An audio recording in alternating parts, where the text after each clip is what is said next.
On Sunday, plot to destroy De Gea. Sir Alex Ferguson saying that the media are out to destroy his new goalkeeper. Don't believe a word of that, of course. Well, I wouldn't, would I? But just to ask you first, Steve, you were at the press conference when this came out. Just to do a little check first on the bans that Fergie puts out. All papers involved now or not? I think all the papers are back, yeah. I think there's a couple of individuals who are still out of favour. But I think generally everybody appeared to be there. Just quite a few people there on Friday at the conference. So a little relaxed as far as that's concerned, but not relaxed about this. Where was this prompted from? Where did it come from? Well, basically, the Daily News reporters had their conference first. They didn't ask him about De Gea, possibly on the back of Fergie's reaction in midweek when he was quizzed after the Benfica game about De Gea, and he gave the reporter short shrift. But you know, we put it to him that maybe Lindegaard and such a magnificent performance in Benfica had given him a dilemma for today's game. You know, because you have to say, and I'm sure we're all agreed around this table, Lindegaard was fantastic. Oh, yeah. He really was excellent. But Fergie was absolutely adamant that De Gea would be back in the team today. Absolutely no doubt.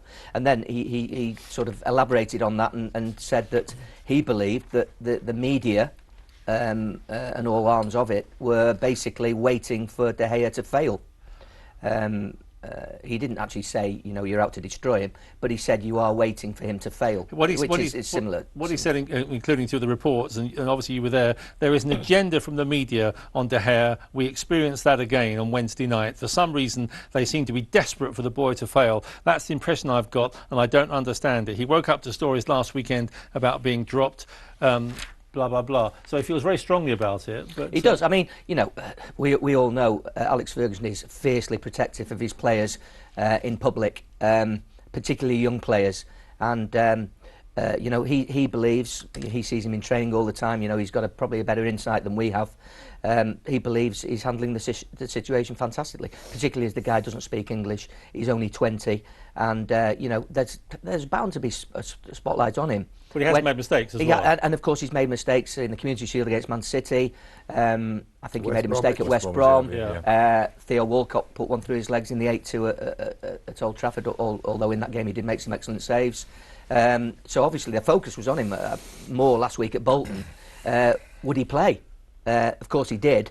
And Bolton were so kind of overrun by United, they never got a chance to get at De Gea. Yeah. It is typical Fergie though, isn't it? I mean, he's paid all this money. What did he pay Steve? 18 million £18 for the goalkeeper. He's made a couple of mistakes, and then he comes out with this X-Files mystery, you know, and the media are out to get him, aren't they? You know. I mean, and by the way, if he's banning me for the next press conference, I'm not there anyway. Yeah. So you know, he did the other reporter. But I don't think the media have been particularly hard on De Gea. I find the story rather strange, really, because I was always taught you don't write about the media, and especially when someone's criticising them, you don't put it in the paper. But for Alex to come out and say, Sir Alex, sorry, to come out and say that there's a media conspiracy against the goalkeeper, I mean, he's just being silly.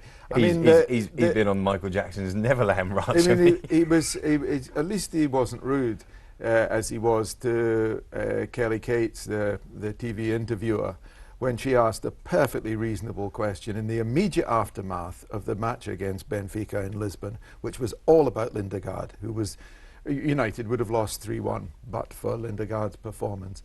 That's not to say that had De Gea been playing, that he wouldn't have played as well. But the point is that Lindegaard came in, did what was asked of him, and certainly did enough to merit. You couldn't drop a man after playing in that team. It was Ferguson, who's a harmless question as well, who's entitled to manage Manchester United exactly as he chooses, had already apparently promised De Gea a game against Chelsea. That's fine, but that doesn't alter the fact that the question was a sensible one. It was the question that everyone who watching that game would have wanted to know the answer to, and he was rude to her, and he called it a stupid question and implied that it was mischievous in some way. So at least he wasn't rude this time, but he was silly to say that there's a plot to destroy De Gea. All there is a mission to tell it like it is. That there are two. I mean, quite apart from anything else, he's being disrespectful to Lindegaard. in implying that De Gea this, De Gea Who on the that. same night said, I want to be number one. Exactly. You can't have it both ways. And he's got a. But he's Ferguson. Though, He's chosen a certain way of doing it, but it wouldn't. It wouldn't surprise me if Lindegaard said, "What am I doing here?" I think this whole situation, Paddy, is rooted in history, basically, because I think United and Ferguson himself has admitted they made big mistakes in the aftermath of Peter Schmeichel's retirement. Yes. Also, he's conceded they didn't get Van der Sar quickly enough. They missed an opportunity to get him when he left Juventus. So there's a situation built up around this, and unfortunately, De Gea's in the middle of this.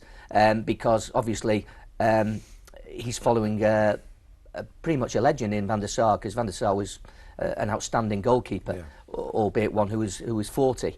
De Gea's half his age and is going to make mistakes. But of course, when you make mistakes at Old Trafford, you do so in the full glare of the world's gaze. Absolutely. So it comes with the territory. While I agree with you, I don't think there is a conspiracy against De Gea. I also think the manager there is being protective of one of his players. But you cannot be protective. If he's being protective of his players at the expense of, usually when he's protective of his players, it sometimes he criticises referees, sometimes he criticises television schedulers. He impugns, and now he's doing it, and he often does it with journalists, opponents, other managers. Basically, it's everybody's fault but himself, and it's silly and unworthy behaviour. It doesn't matter who he's blaming. He should just get on with managing his club and get his nose out of journalists' business, because we, on this occasion, are doing it properly. Here, Paddy. Well done. And he's gone off right on one there, haven't you? Well, people kowtow to this guy. The FA do, the referees do, everybody kowtows to him, and I just think it's unhealthy. And I mean, when he gets into our business, then we'll. I think there may come a time where he may have to take De Gea out of the firing line. Yeah. Because he is such a young goalkeeper, he is going to make mistakes. If he makes a mistake that's going to cost United the game, which he hasn't so far done, then there will come a time when Alex Ferguson has to make a decision to actually take him out of the frame. But all of this is maybe creating a situation that is not healthy for De Gea himself. Yeah. Well, the point I was going to make as well. I mean, he's making the situation 10 times worse, isn't he, Ferguson? I mean, the situation with Lindegaard in midweek. Why couldn't have Alex Ferguson just turned around and said, it's a nice dilemma to have when you've got a goalkeeper playing that well. It's very nice to go on the defence like he did. And these headlines and things. Well, is that helping De Gea? Is it De Gea or De Gea like or this, whatever his name? No, that's not helping him, is he? I agree with I mean, Paddy. I do think there was another I agree element with Paddy. too. I think he pushes. He does push his luck. I've He's got getting worse as well. I've got a great deal of respect for him and what he's achieved in the game. So that goes without saying. But in certain respects, he's always going on about plots and theories, and it's not the FA, it's referees, linesmen, now the media and things. I mean, you think he's getting worse? I think he's getting worse. I think he's arguably the best manager of all time. I totally agree. In terms of his skill as a manager, and I admire so much about him. I admire his the way he just ignores the passage of time and becomes almost younger with the years. I mean, that's all great. That's all great. But as a bloke, I don't think he sets a good example to other managers. I really don't. I'd like to. I think he is bad. He is becoming, and he's getting worse with every year that passes in terms of his behaviour towards the game. I think he attacks every side. What a different attitude to Wenger you have and Fergie. I know. It's interesting. Unbelievable, isn't it? You don't like him, do you? Yeah. Who? Fergie.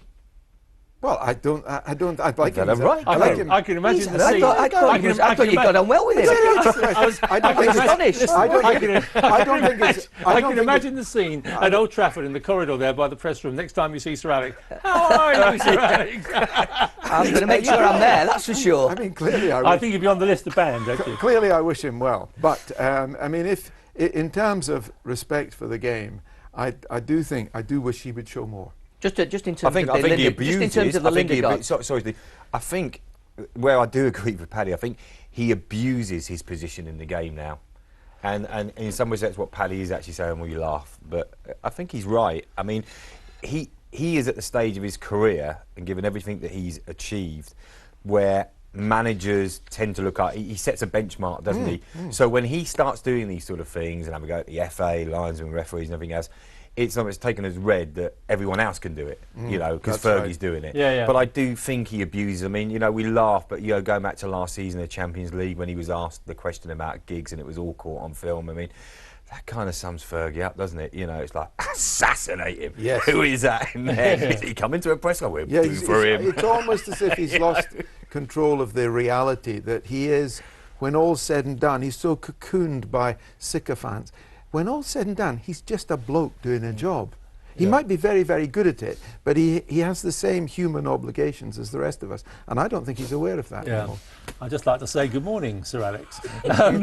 He will be watching as well. He does watch his programme. He does watch as well. OK, the lots is long, because I want to get a lot for this part. Sure. Just go to your story on Mancini. No, I mean, we talk about pressure, and it wasn't long ago, was it, when we were all saying, oh, will they panic and bring somebody else in? And here we are, a great new deal for him. Well, yeah, I think, well, my story is that when the new chief executive comes in to replace Gary Cook, that will be at the top of their agenda, because in December it will be Mancini will have 18 months to run on his contract, which is the timeline for these kind of negotiations to begin. So we're approaching that point. I think Mancini and his people will be certainly pointing to his achievements at Manchester City in what is a very difficult situation. Not necessarily when you're given that kind of money is it always a great success instantly, but I think Mancini has certainly proved himself in my eyes. I'm very impressed with him. I think he's absolutely a terrific manager. A lot of the fans were not too keen on him early on. They thought he was a bit negative perhaps. They didn't like his tactics, but I think we've seen recently, now he's got players like Nasri, Silva, Aguero in the team. They're a different, they're a different team. Most of us, I'm not saying you boys did, but I certainly criticised him for being too negative at times before. Well, we got that. Derby He's proved exactly that was the time when I think we all felt slightly let down by City's style that day. But he's proved us wrong. He was just working. Hang on a second. Let's put this in perspective here. Right, he's proved us wrong by opening a checkbook and buying the marquee players in the market. But you still have but he's got them playing though, Smithy. Hang on a second. There's always hang on a second. Well, Torres, your own example. Torres, they've spent 50 million on him. Fine, and fantastic. He's or for that matter, Andy Carroll. Correct. 35 million. They've spent less on Aguero, and he's already scored more goals than Torres. There's a massive defence here for Man City, isn't there, really, at the end of the day? And I'm probably be held up because, you know, I'm supposed to be one of those people that knocks Man City. The point I'm making is, I'll give you two examples then, right? Steve's written a story, not disputing it in any way, shape or form, given Man City and the money they've got. Yeah, they probably will go and pay him £6 million. £6 million, my backside. I mean, he shouldn't be paid £6 million. I mean, he's got more money than any manager in probably Europe, the world, wealthiest owners. Oh, and by the way, the owner of it doesn't even go and watch games. That's how, you know, he loves There's Man a few of City. those about too. That's how much he loves Man City, by the way. He's not but the he's got only this one there. massive he's got this massive check. But what's the second point? Okay, all right. The point I'm making is when Mourinho went to Chelsea, have a look how many players he signed, right? And these were world-class marquee players. Chelsea, 50 years without winning a title. What did he sign, Brian? 3 players? Change the system, right? Won the title again, okay? That's a good manager. That is a good manager. Yeah, So what makes Mancini a good manager? Premier League?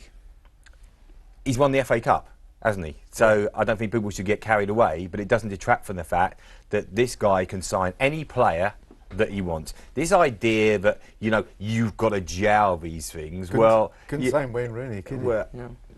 Nearly. Well, with all due respect, I think Rooney was prepared to go there, wasn't he, really?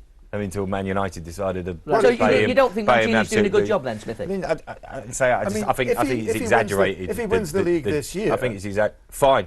Then I'll be the first to hold my hand up and go, yeah, absolutely right. And they could win the league. They could win the league this year. Yes. Of course they. I mean, when they win the league, you can sit there. No, but all I'm saying is that the guy is. You're saying wait. Yeah, wait before you the guy has crown him. gone out and bought world-class player after world-class player, hasn't he? I mean, he's just got this massive, But massive there open are, jab. And my example is Mourinho against him. There are managers who have also bought world class players who haven't been able to gel the team. I Correct. must move Who? on. One manager who hasn't got any money at all.